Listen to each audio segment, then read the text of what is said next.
want, and these are the fights hopefully will happen. And I believe 100% confidence in myself that I've got the ability to beat Joshua.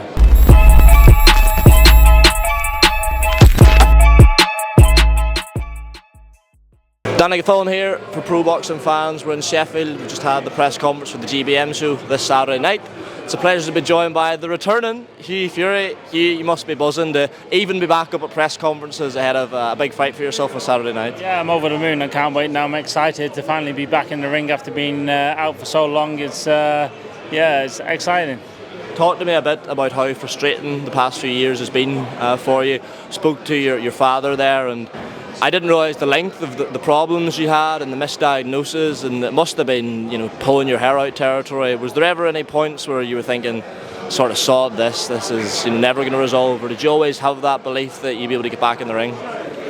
Yeah, there's always, don't get me wrong, there's always times you're thinking to yourself, am I going round in circles here? And I thought, is that actually it? Is that my boxing career finally over?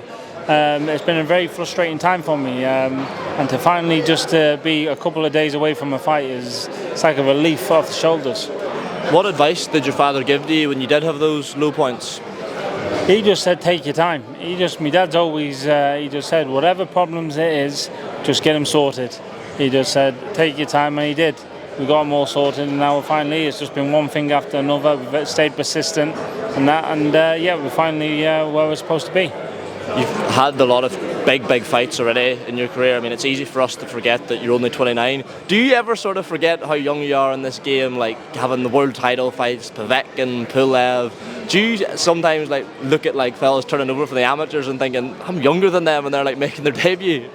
100%. I've been in this game for a long time, and I've had a lot of experience, and I believe that's going to hold me in a good stead.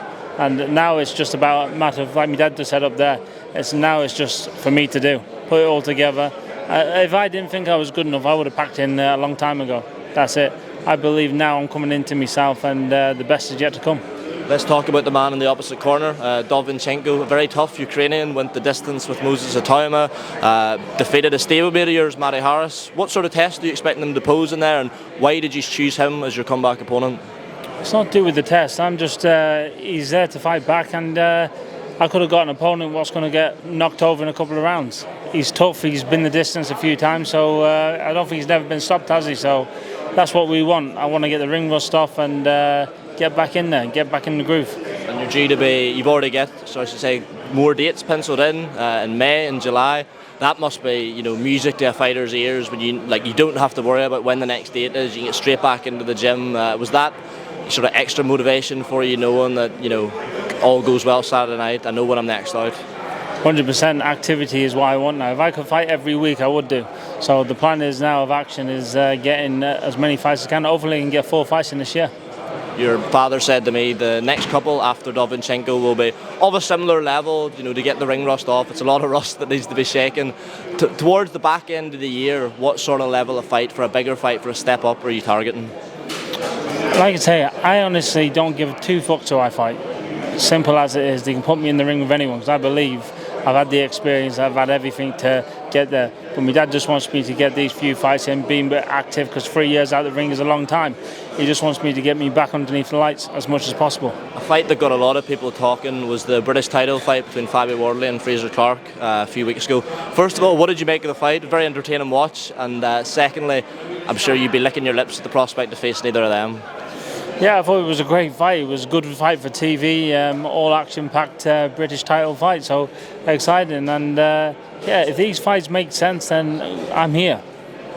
The ultimate goal for any heavyweight at the minute seems to be get on to one of these Saudi shows. What do you make of the Saudi sort of influx, and is there a danger though that we see a sort of decline in domestic heavyweights and heavyweights in general taking meaningful fights because they don't want to get beaten, lose the opportunity to go out to Saudi Arabia?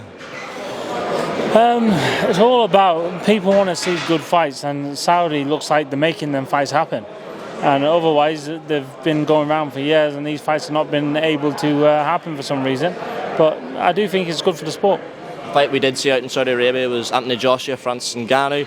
Made very light work of Francis. Were you surprised by that? What did you make of it?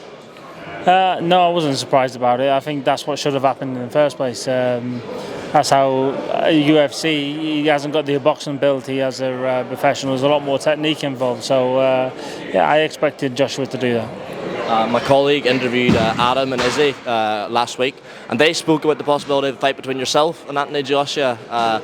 How would you size up against the current version of AJ we're seeing under Ben Davison? A lot of people think he looks a very improved fighter. How do you think a fight between yourself and AJ would go?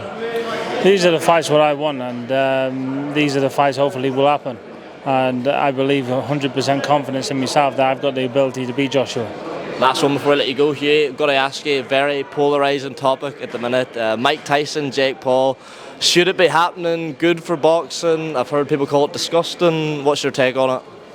There's no take to really to happen with it. It's just it's an old man against a young man.